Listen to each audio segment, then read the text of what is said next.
नमस्कार. मी डॉक्टर हंसराज जाधव, प्रतिष्ठान महाविद्यालय पैठण,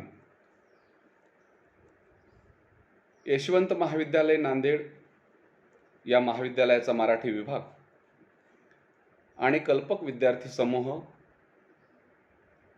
यांनी सुरू केलेल्या परिचय साहित्य संकल्पनांचा या उपक्रमात मी आज आपल्याला चरित्र या साहित्य संकल्पनेचा परिचय करून देणार आहे. या महाविद्यालयाचा मराठी विभाग आणि या उपक्रमाचे संयोजक माझे सन्मित्र, मराठीतील महत्त्वाचे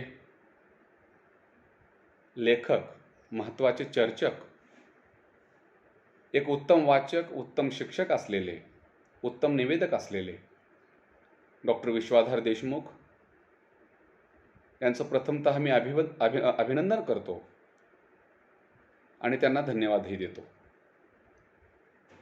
विद्यार्थी मित्र हो, संयोजकांनी या उपक्रमाला परिचय साहित्य संकल्पनांचा असं म्हटलेलं आहे.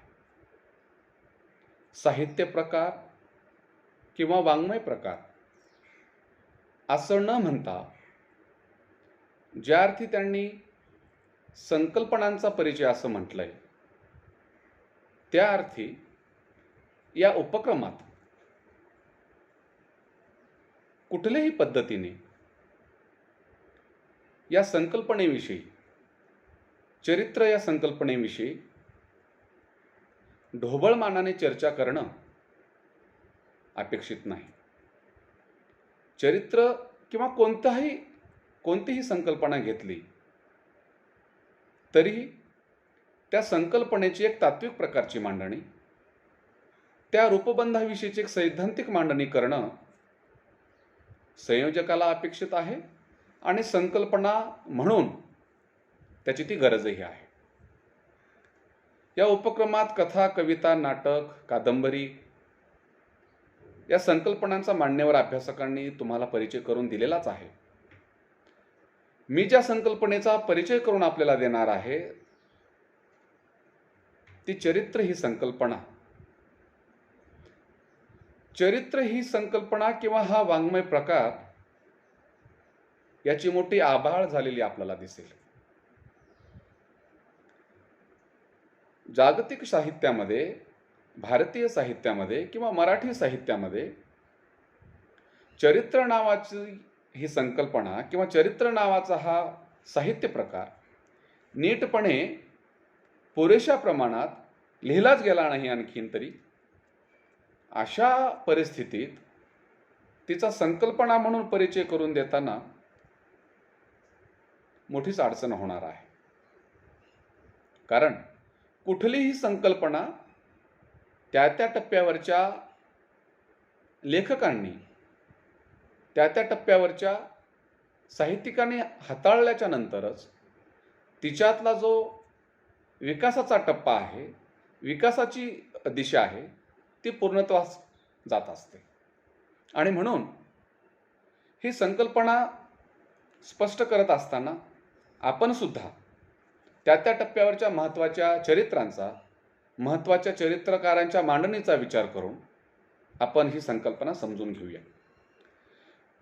मित्रहो, या संकल्पनेचा सैद्धांतिक विचार करत असताना किंवा तात्विक स्वरूपाची रूपबंधाची मांडणी करत असताना प्रथमतः ज्या विद्यार्थ्यांसाठी आपण हा उपक्रम करतो आहोत त्यांच्या डोळ्यापुढं किंवा त्यांच्या डोक्यात चरित्र म्हणजे नेमकी काय गोष्ट असते हे आपल्याला पहिल्यांदा समजून घ्यावं लागेल.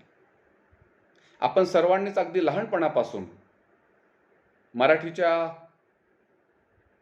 प्रश्नपत्रिकेमध्ये निबंध सोडवायचो आणि त्या निबंधाच्या प्रश्नामध्ये कल्पनारम्य किंवा कल्पना करणारा एक निबंध आवर्जून असायचा. म्हणजे ज्या पद्धतीनं मी पंतप्रधान झालो तर किंवा मी महापौर झालो तर वगैरे अशा पठडीतला एखादा तरी विषय आपल्याला निबंध लिहिण्यासाठी दिला जायचा. आता असा निबंध लिहिताना त्या पदावर काम करणाऱ्या व्यक्तीचा एक प्रकारचा आदर्श आपल्या डोळ्यापुढे असायचा आणि तो आदर्श डोळ्यापुढे ठेवून मी भविष्यात जर त्या पदावर पोहोचलो तर तशा प्रकारची कामगिरी करेन असा एक आशावाद आपण त्या निबंधामध्ये व्यक्त केलेला असायचा. म्हणजे आपल्या डोळ्यापुढं त्या व्यक्तीनं केलेली कामगिरी, त्या व्यक्तीनं ते पद भूषवताना त्यानं जे चरित्र सांभाळलेलं आहे ती गोष्ट आपल्यापुढे सातत्यानं डोळ्यापुढे असायची. चरित्राची एक साधारण कल्पना आपल्या डोक्यामध्ये किंवा विद्यार्थ्यांच्या डोळ्यापुढे अशा प्रकारची राहिलेली आहे. आणि मग ती कल्पना आणि साहित्य संकल्पना म्हणून असलेला हा रूपबंध, यात काही तारतम्य आहे का, यात काही साधर्म्य आहे का,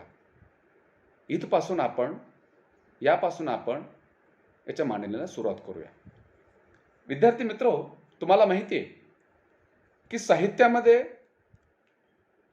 ललित आणि ललितेतर असे दोन ढोबळमानाने प्रकार मानले जातात.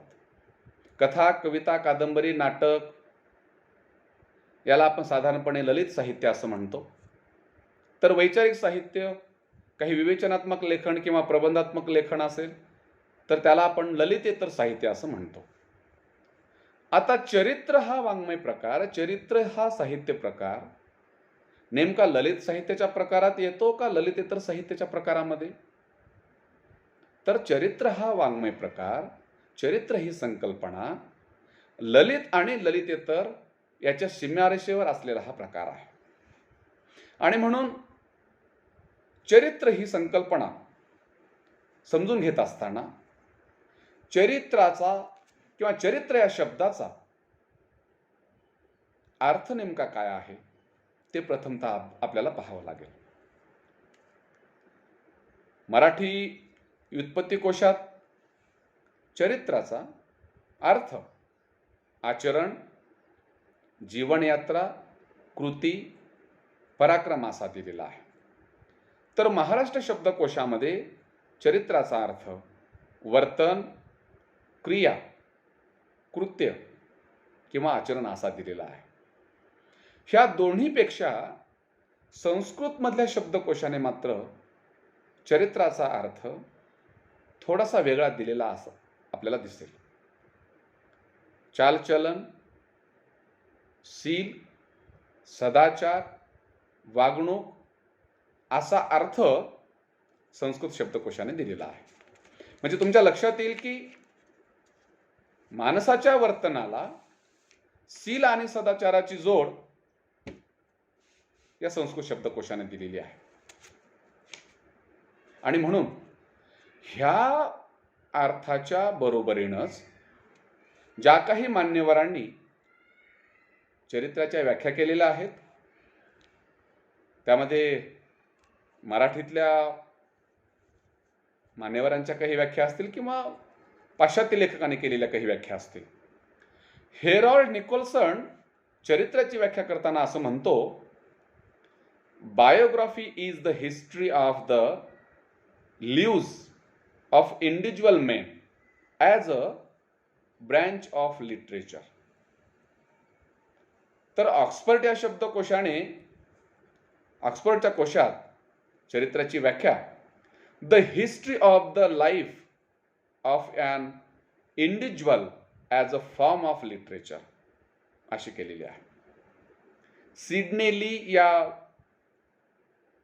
लेखकाने a truthful transmission of personality असं म्हटलेलं आहे.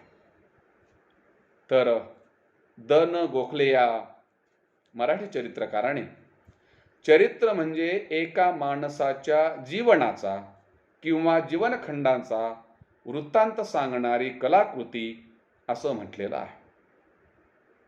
मराठी वाङ्मय कोशात या चरित्राची व्याख्या प्रत्यक्षात होऊन गेलेल्या व्यक्तीची जीवनकथा असं म्हटलेलं आहे. ह्या महत्त्वाच्या काही निवडक व्याख्यांवरून आपल्या हाती या चरित्राच्या काही महत्त्वाच्या गोष्टी हाताशी येतात, चरित्राचे काही महत्त्वाचे विशेष हाताशी येतात. या बारकाईने या व्याख्यानाचा जर आपण विचार केला तर यात ज्या महत्त्वपूर्ण गोष्टी आहेत त्या गोष्टी म्हणजे व्यक्तिगत, इतिहास, सत्यपूर्ण आणि साहित्याची शाखा असे ते महत्त्वाचे विशेष चरित्राचे या व्याख्यानामधून आपल्या हाताशी येतात. म्हणजे the history of the life असं ऑक्सफर्डनं म्हटलंय. म्हणजे याच्यामध्ये इतिहास आहे, पण कुणाचा आहे? इंडिव्हिज्युअल मॅन, माणसाच्या व्यक्तिगत आयुष्याचा इतिहास आहे. पण तो कसा आहे? ट्रूथफुल, म्हणजे सत्यपूर्ण इतिहास आहे. आणि अशा सत्यपूर्ण इतिहासाच्या व्यक्तिगत मांडणीला, व्यक्तिगत चरित्राला, व्यक्तिगत आयुष्याला या विचारवंतांनी ब्रँच ऑफ लिटरेचर किंवा फॉर्म ऑफ लिटरेचर असं म्हटलंय, साहित्याची शाखा असं म्हटलंय. ह्या एक एक विशेषाचा जर आपण सविस्तर विचार केला तर आपल्याला चरित्र ही संकल्पना समजून घेण्यास मोठी मदत होईल असं मला वाटतं.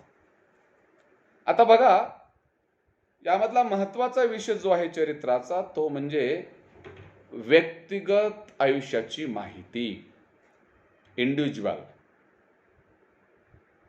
चरित्र हे एका व्यक्तीचं असतं आणि तो व्यक्ती, जसं मराठी वाङ्मय कोशानं म्हटलंय, ती व्यक्ती प्रत्यक्षात होऊन गेलेली व्यक्ती असते. म्हणजे इतर वाङ्मय प्रकारामध्ये ज्या पद्धतीनं काल्पनिक पात्र निर्माण केले जातात तशा पद्धतीचे पात्र किंवा तशा प्रकारच्या व्यक्ती चरित्र या वाङ्मय प्रकारामध्ये किंवा चरित्रामध्ये नसतात. तर त्या चरित्राचा नायक हा प्रत्यक्ष होऊन गेलेला व्यक्ती असतो. ही त्याचा पहिला महत्त्वाचा विशेष आहे. आता दुसरी एक महत्त्वाची गोष्ट, महत्त्वाचा विशेष तो म्हणजे इतिहास. आपल्याला चरित्र ही संकल्पना समजून घेत असताना इतिहास ही गोष्ट वारंवार समजून घ्यावी लागेल. इतिहास हा शब्द चरित्राच्या संदर्भाने वारंवार आपल्या अभ्यासामध्ये किंवा उच्चारामध्ये येणार आहे. तर इतिहास आणि चरित्र याचा नेमका काय संबंध आहे हे समजून घेतल्यावर बऱ्यापैकी चरित्राच्या संदर्भानं आपलं आकलन होण्यास मदत होईल. आणि म्हणून चरित्र आणि इतिहासाचा काय संबंध आहे ते आपल्याला पहिल्यांदा पाहावं लागेल. कारण इतिहासाची व्याख्या करत असतानाच कार्लाइल या विचारवंतानं महत्त्वाची व्याख्या केलेली आहे. तो म्हणतो, history is the biography of great man. त्याने इतिहासाला बायोग्राफी म्हटलंय, हिस्ट्री ऑफ द बायोग्राफी. म्हणजे इतिहास हा एक प्रकारचं चरित्र आहे, ग्रेट माणसाचं चरित्र आहे. म्हणजे याचा अर्थ ज्या पद्धतीनं इतिहासामध्ये चरित्र असतं त्याच पद्धतीनं चरित्रामध्ये इतिहास असतो. काय संबंध आहे इतिहासाचा आणि चरित्राचा आपण जरा समजून घेऊया. ज्या पद्धतीनं इतिहासामध्ये व्यक्ती हा महत्त्वाचा असतो, चरित्रामध्येही व्यक्ती हा केंद्रबिंदू असतो. चांगला चरित्रकार होण्यासाठी चरित्रकार हा चांगला इतिहासकार सुद्धा असला पाहिजे, तरच त्याला चांगलं चरित्र लिहिता येईल. इतिहासकाराच्या ठिकाणी असणारी संशोधक दृष्टी आणि कष्ट करण्याची तयारी ही चरित्रकाराजवळ सुद्धा असावी लागते. कष्ट करण्याची तयारी म्हणजे काय? चरित्र लिहित असताना त्या चरित्र नायकाच्या संदर्भाने गोळा करावयाची माहिती, मिळवावयाचं चरित्र, मिळवायचं जीवन वृत्तांत, ते मिळवण्यासाठी करावयाचे कष्ट ज्या पद्धतीनं इतिहासकार घेतो, त्याच्याकडे ज्या पद्धतीनं संशोधक दृष्टी असते, तशी संशोधक वृत्ती आणि तशी कष्ट उपसण्याची तयारी ही चरित्रकाराजवळ असावी लागते. आपण मराठीतलं आद्य चरित्र ग्रंथ म्हणून ज्यांचा सातत्याने गौरव करतो त्या लीळा चरित्राच्या संदर्भाने आणि लीळा चरित्र लिहिणारे संकलन करते पंडित माहिम भट्ट यांनी जे काही लीळा चरित्र लिहित असताना, श्री चक्रधरांच्या लीळा संकलित करत असताना जे कष्ट उपसलेले आहेत जी संशोधक वृत्ती दाखवलेली आहे, ती संशोधक वृत्ती प्रत्येक चरित्रकाराने इतिहासकाराची संशोधक दृष्टी बाळगणे अपेक्षित आहे. काय केलं माहीम भट्टांनी? सर्वज्ञ श्री चक्रधर महाराष्ट्रामध्ये गोदावरी तीरावरून फिरत असताना किंवा अखंड महाराष्ट्र फिरत असताना चक्रधर स्वामी ज्या ज्या ठिकाणी गेले, ज्या ज्या ठिकाणी बसले, ज्या ज्या ठिकाणी ज्या ज्या माणसांना, ज्या ज्या व्यक्तींना भेटले, ज्या ज्या ठिकाणी त्यांनी मुक्काम केला, त्या त्या ठिकाणी जाऊन माहीम भट्टांनी त्यांच्या लीळा संकलित केल्या. त्या त्या व्यक्तीला ते जाऊन भेटले, त्यांच्याशी चर्चा केली आणि त्यांच्या माध्यमातून चक्रधरांच्या लीळा संकलित केल्या. म्हणजे जर एखाद्या शेतकऱ्याला चक्रधर स्वामी भेटले असतील तर प्रत्यक्ष त्या शेतकऱ्याला जाऊन, तो गोदावरीच्या कुठल्या काठावर असेल त्या ठिकाणी जाऊन, म्हणजे विचार करा, 12व्या-13व्या शतकामध्ये महाराष्ट्राचं चित्र आणि गोदावरीच्या काठचा परिसर कशा पद्धतीचा असेल, आणि अशा घनदाट अरण्यामधून जंगलांमधून फिरून माहीम भट्टांनी ह्या लीळा गोळा केल्या. म्हणजे एखादा शेतकरी असेल आणि तो नांगर चालवत असेल, कृषी कर्म शेतामध्ये करत असेल, तर माहीम भट्ट त्याच्या सोबत सोबत चालायचे. त्याची एक स्मृती ही घटना सांगणारी एक स्मृतीस्थळामध्ये आलेली आहे. ती चरित्रकाराने किंवा संशोधकांनी आवर्जून पाहिली पाहिजे, तपासून घेतली पाहिजे. त्याचं वर्णन कसं आलंय बघा. खेईमभट्ट कृषी करावया जाती, त्या सरीसे माहीमभट्ट ही जाती. खेईमभट्ट कृषी कर्म करीती आणि माहीमभट्ट तया मागा मागा गोसावी यांच्या लीळा पुसते. खेईमभट्ट सांगती आणि माहीमभट्ट नमस्कारुनी घेती, मग भिक्षा करुनी जेवती. म्हणजे तो खेईमभट्ट नावाचा शेतकरी नांगर चालवत चालवत, नांगर हाकत हाकत शेतामधून चालतो आहे, नांगरणी करतो आहे, आणि माहीमभट्ट त्याला चक्रधरांच्या आठवणी विचारतायत, लीळा विचारतायत. आणि तो खेईमभट्ट आपलं काम सुरू असताना काम करत करत चक्रधरांच्या लीळा माहीमभट्टांना सांगतोय.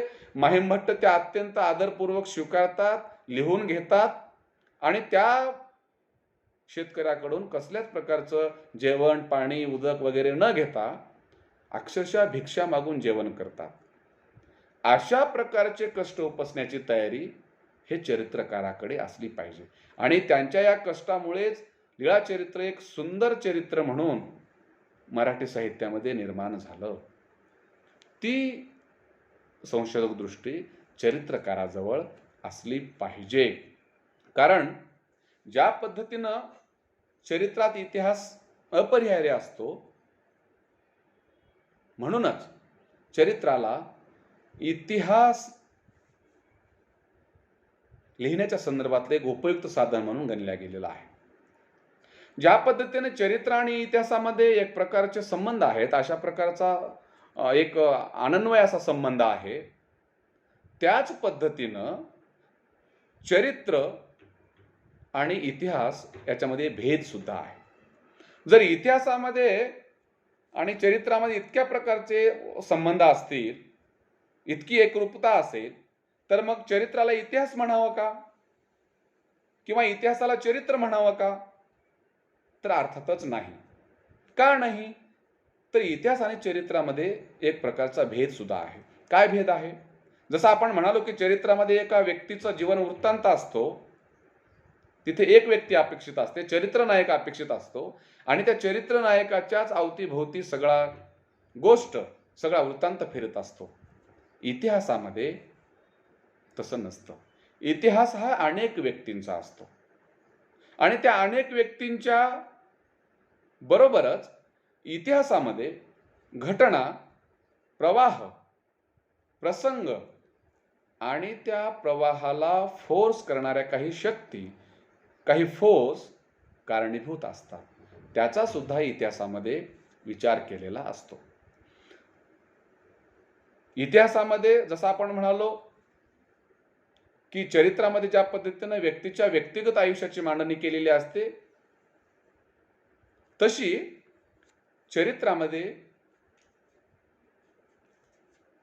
जशी व्यक्तिगत मांडणी केलेली असते, तशी इतिहासामध्ये व्यक्तीचं सार्वजनिक जीवन अपेक्षित असतं.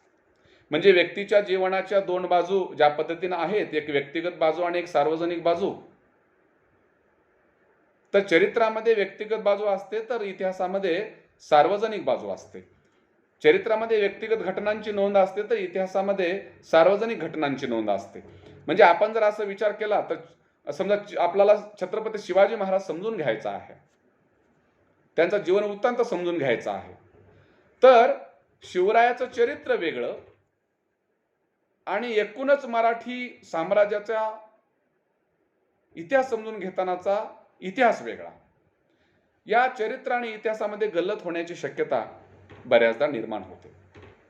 ज्या पद्धतीने इतिहासामध्ये घटनेला प्राधान्य दिलं जातं, तसं चरित्रामध्ये चरित्र नायकाच्या स्वभाव विकासाला आणि व्यक्ती विकासाला प्राधान्य दिलेलं असतं. आणि म्हणून चरित्र आणि इतिहास ह्या बऱ्याचदा एकमेकाच्या जवळजवळ जाणाऱ्या, एकमेकात पाय गुंफून येणाऱ्या संकल्पना असल्याच्या आपल्याला बऱ्याचदा दिसून येतं.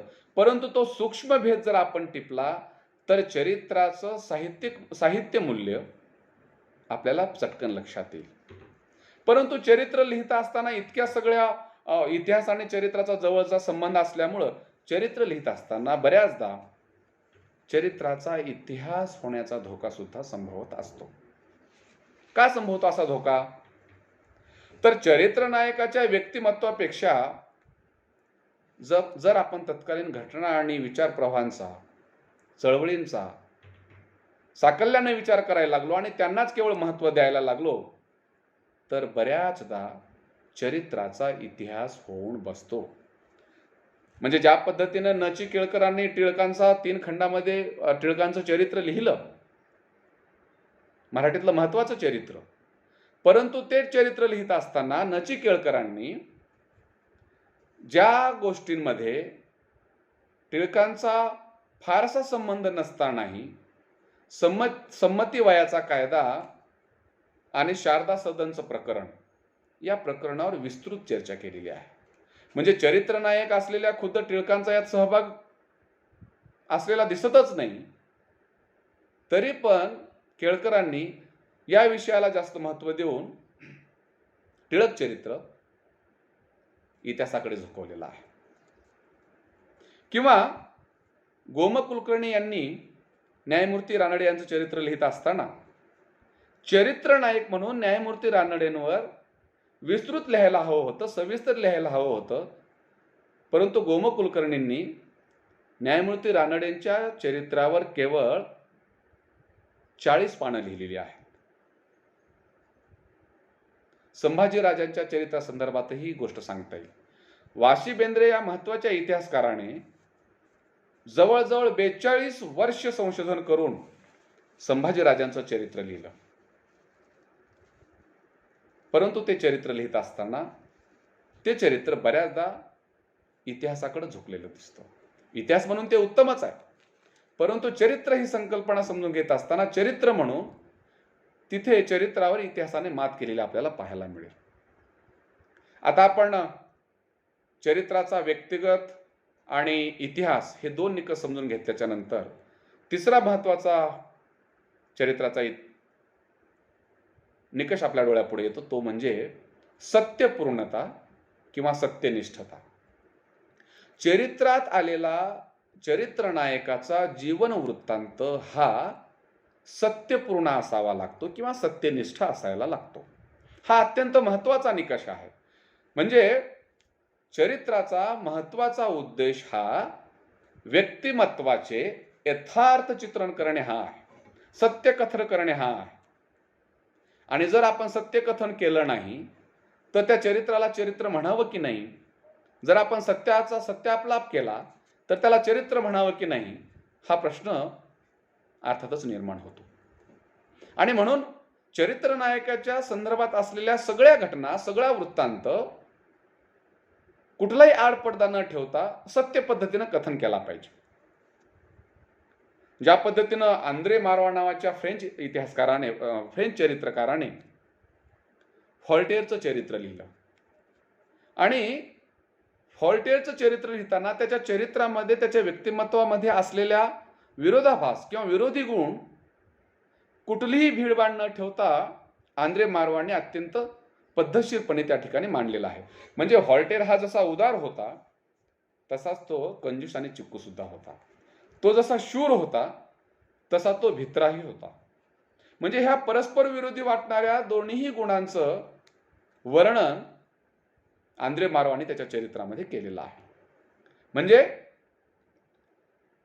सत्याचा आग्रह करत असताना चरित्रकाराला एक गोष्ट सातत्याने डोळ्यापुढे ठेवावी लागते की आपल्या चरित्राचा नायक त्याच्याविषयी समाजामध्ये कुठल्या प्रकारचा समज आहे, समाजामध्ये त्याची प्रतिष्ठा कोणती आहे, किंवा समाजामध्ये चरित्र नायकाच्या संदर्भाने कुठल्या प्रकारच्या आख्यायिका प्रस्थापित झालेल्या आहेत, त्याचा फारसा विचार न करता त्याच्या हाताशी आलेलं जे सत्य आहे ते सत्य कथन त्यानं केलं पाहिजे.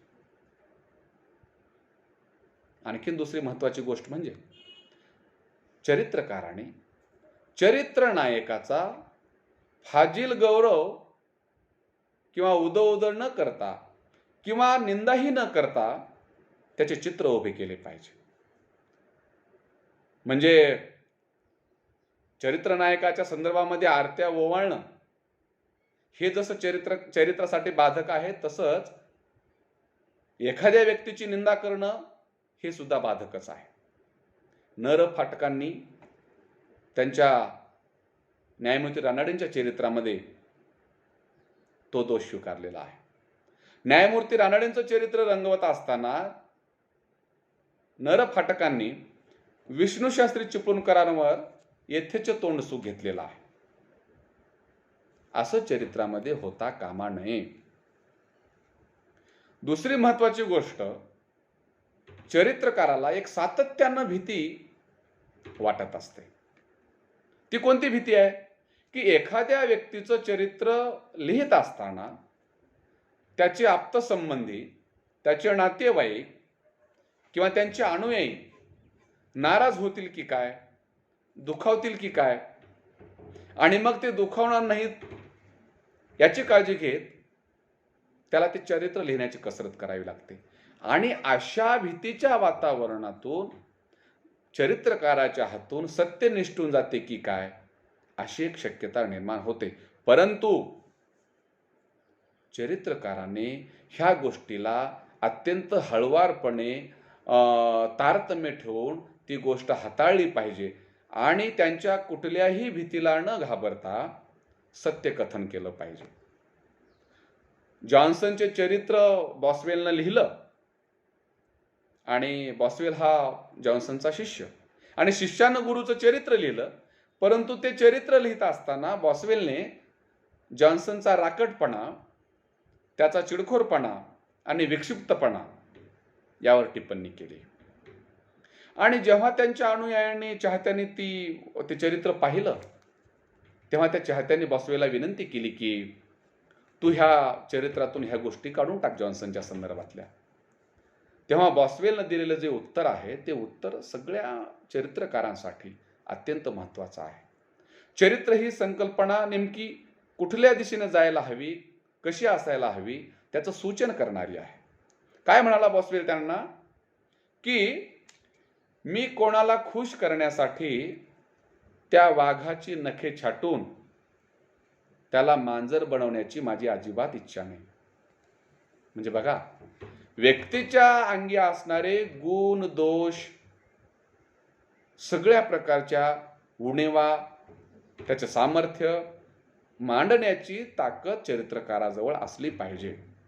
आणि म्हणून चरित्र नायकाचा कुठलाही गुण, कुठलाही अवगुण, कुठलाही दोष झाकून न ठेवता, म्हणजे ज्या पद्धतीनं चित्रकार चित्र काढत असताना तोंडावरचे देवीचे वर्ण, तोंडावरच्या सुरकुत्या यासह चित्र रंगवतो, त्या पद्धतीनं चरित्रकाराने अत्यंत वस्तुनिष्ठपणे चरित्र लिहायला हवं.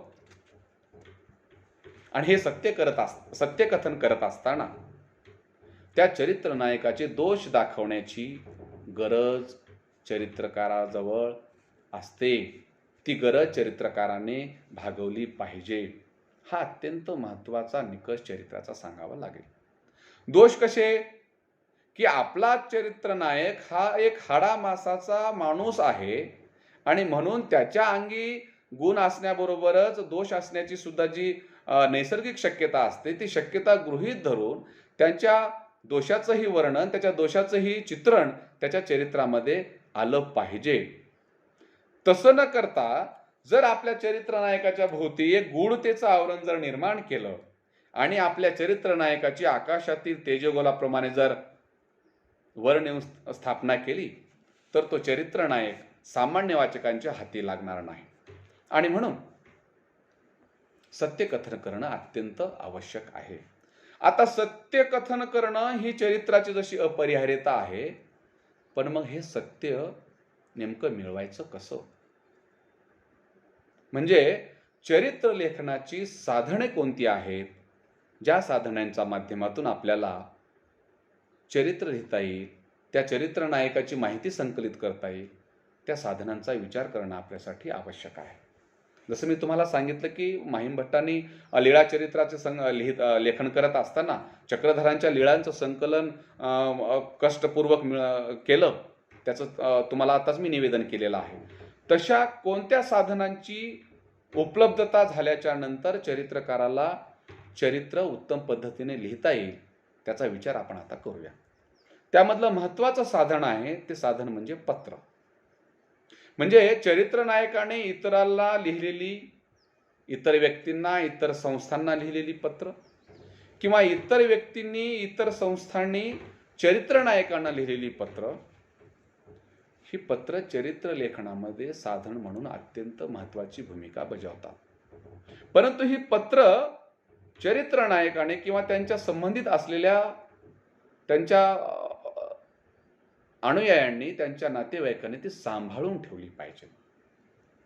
या पत्रांचा उपयोग कोणकोणत्या चरित्रकारांनी सुंदर पद्धतीने केलं याचा जर आढावा घेतला तर आपल्या लक्षात येईल की पत्रांच्या माध्यमातून चरित्र उलगडण्यास किती मोठी मदत होते.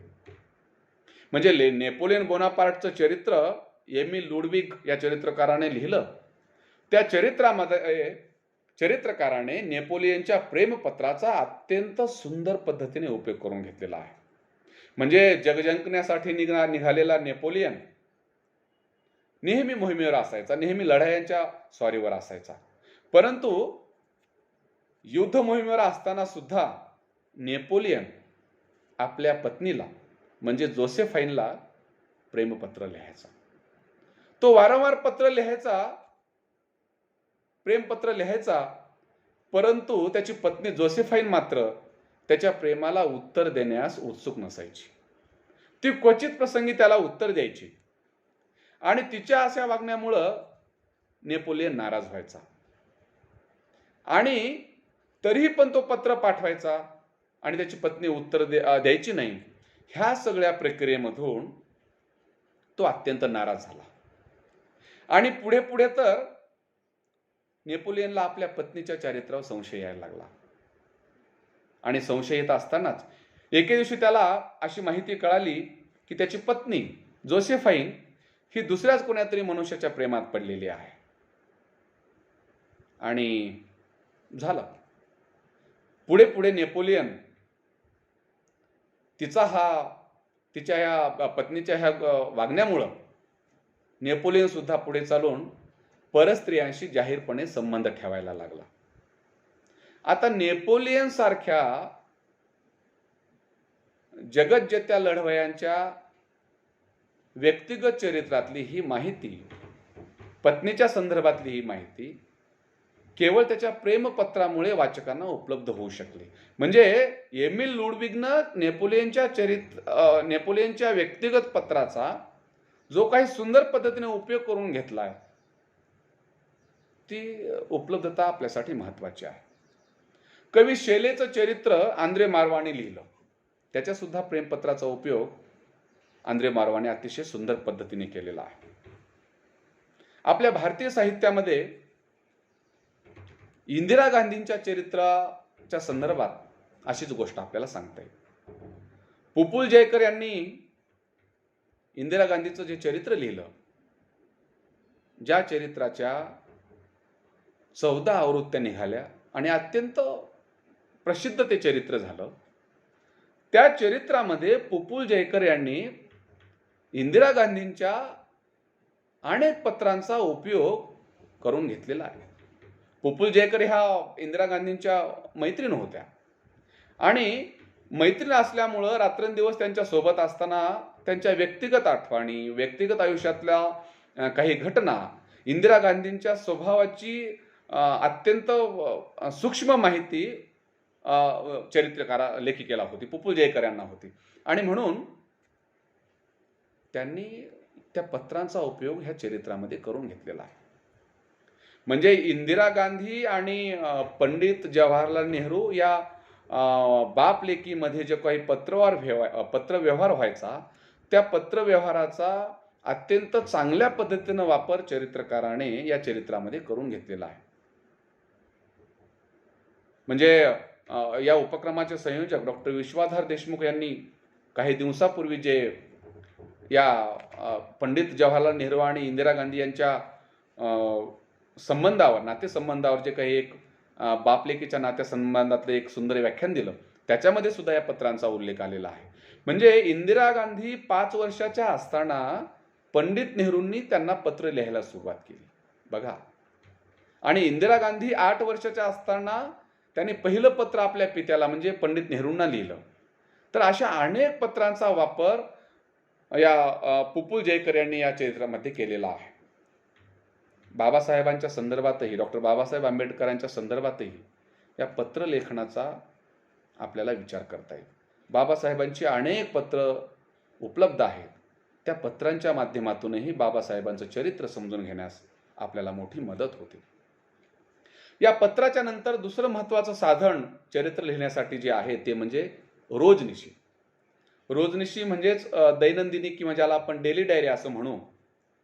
त्या दैनंदिनीमध्ये, त्या रोजनिशीमध्ये चरित्र नायक किंवा तो रोजनिशी लिहिणारा व्यक्ती आपल्या दररोजच्या आयुष्यामध्ये घडणाऱ्या घटनांच्या नोंदी, प्रसंगाच्या नोंदी करत असतो.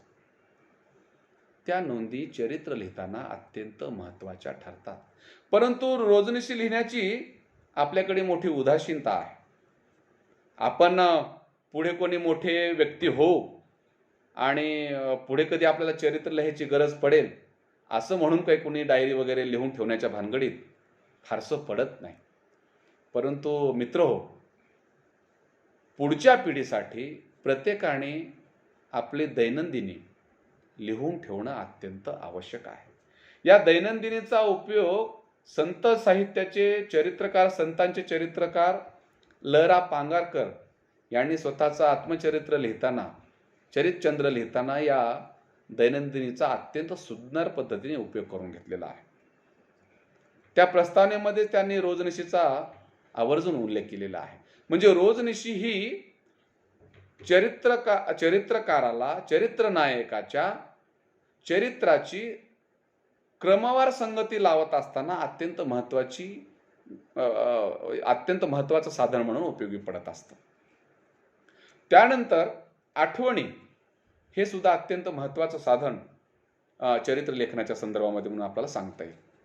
आठवणी, चरित्रनायक ज्या ज्या व्यक्तीच्या संपर्कामध्ये, सहवासामध्ये आलेला होता किंवा चरित्रनायकाच्या सहवासामध्ये, संबंधामध्ये जे जे व्यक्ती आलेले होते त्यांच्याकडून आठवणी गोळा करणे आणि त्या आठवणीच्या आधारावर चरित्र लिहिणे ही सुद्धा गोष्ट अत्यंत महत्त्वाची असते. आठवणीचा संदर्भ देत असताना पत्र आणि रोजनिशी याहीपेक्षा आठवणी ह्या अस्सल असतात.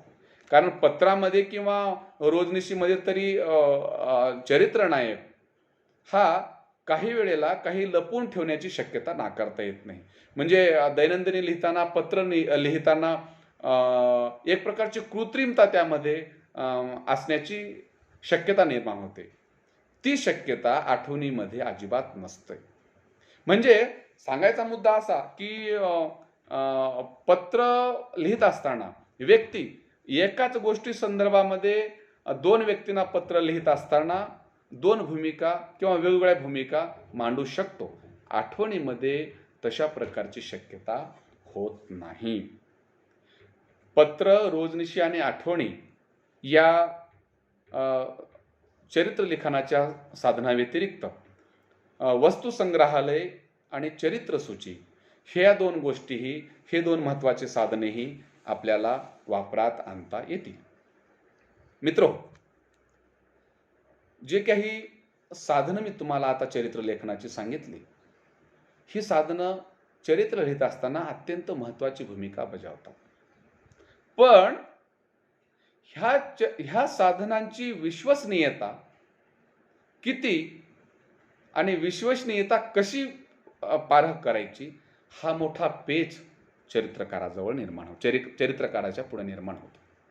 आता ज्या पत्राचा इतका चांगला उपयोग करून घेता येईल म्हणून मगाशी मी सांगितलं, ती पत्र दुटप्पी भूमिका बजावू शकतात. म्हणजे एकाच विषयाच्या संदर्भाने पत्र लिहित असताना दोन व्यक्तीला वेगवेगळ्या प्रकारची पत्र लिहिली जाऊ शकतात.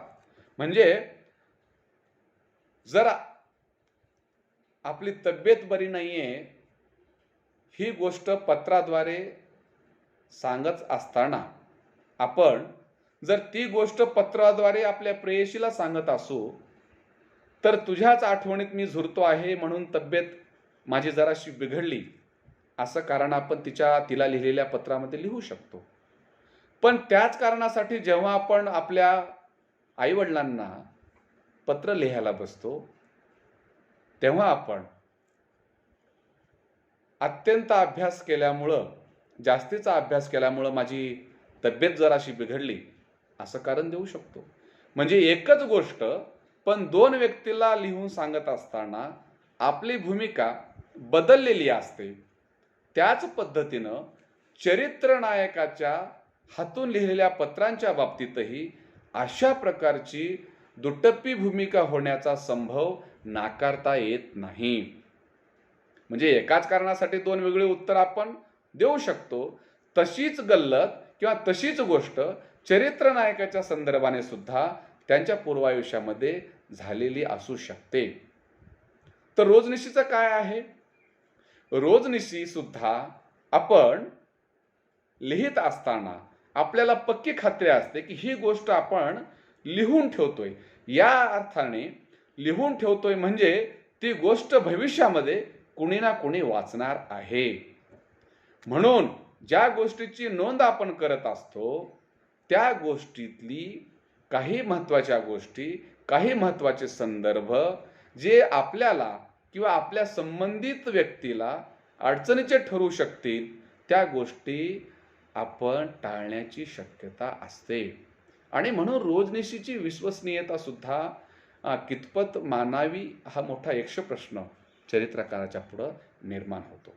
आता आठवणींचा आपण गौरव केला की आठवणी ह्या अस्सल असतात, पण त्याच्यामध्ये सुद्धा एक दोष नजरेस येतो किंवा त्यामधले सुद्धा एक अडचण आपल्या चरित्रकाराला निर्माण होऊ शकते.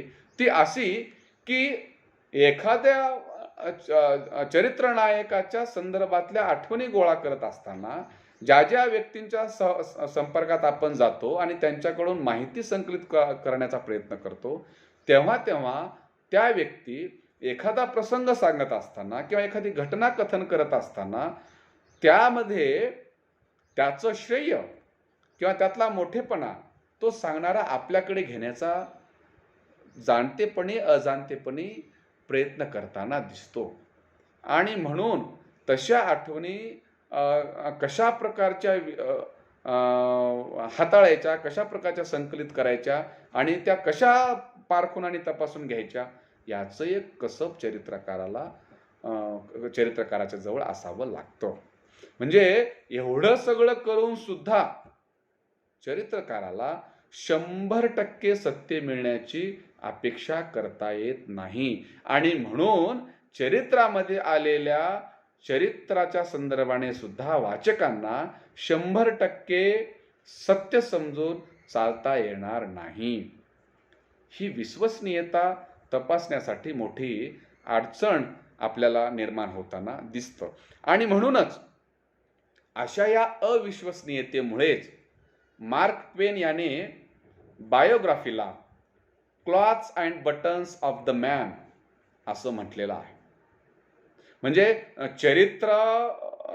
च्या संदर्भाने अरुण टिकेकरांनी व्यक्त केलेलं मत सुद्धा आपल्या या अविश्वसनीयतेच्या पातळीवरून तपासून घेता येईल. ते असं की अरुण टिकेकर काय म्हणतात चरित्र आणि आत्मचरित्राच्या संदर्भाने, ती गोष्ट अत्यंत महत्त्वाची आहे या ठिकाणी. म्हणजे चरित्र, आत्मचरित्र हे फोटोग्राफरने काढलेल्या फोटोग्राफ सारखे नसतात, तर ते पोर्ट्रेट सारखे असतात.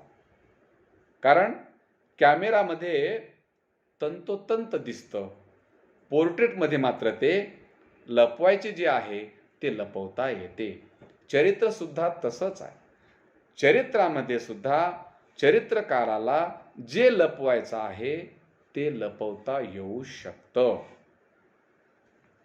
मित्रहो, आपण इथपर्यंत चरित्राची व्याख्या, चरित्राचा अर्थ, चरित्राची साधनं, चरित्राचे निकष आणि चरित्र लिहितानाची जी साधनं उपलब्ध असतात त्याची विश्वसनीयता किती या संदर्भामध्ये विवेचन आज केलेलं आहे. पुढच्या भागात आपण चरित्राच्या संदर्भाने आणखीन काही मांडणी करू आणि मराठीतल्या महत्त्वाच्या चरित्रांचा काही धावता आढावा आपण उद्याच्या भागात घेऊ.